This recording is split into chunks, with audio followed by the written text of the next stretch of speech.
Special जय माँ समलेश्वरी मुई सुरेश आपण मन प्यारा भाई आपण मन समस्त को स्वागत कौचे। आज गोटे बहुत सुंदर कविता गोटे नहीं आई जहाँ ना कोसली भाषा आमर कविता जहाँटा कि हूँ अकलिया चोर धरा पड़सी।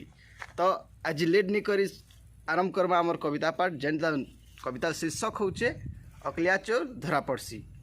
क्वेश्चन इतार बार के सेतार बार के जे कोई पेशा बैगन बारी धरा पड़सन सब चोर हमेशा। कहार पुले तुई पड़लू रे भाया तुई भी गलु के चुरे घरे काना तो अभावटा थिला जे चुरे गरु डरे मरे। कहार पुले तुई पड़लू रे भाया तुई भी गलु के चुरे घरे काना तो अभावटा थिला जे चुरे गलु डरे मरे। सबुदिन लोक सबुटा जाइछे तुई भी जाइछु भाइल इना कहला भाया। सबुदिन लोक सबुटा जाइछे तुई भी जाइछु भाइल जहार माकड़ के से न चासी तुई नहीं जानी कहताल। आब थाबर करी नाई जा रे भाई जुगी थिबा हेना चासी।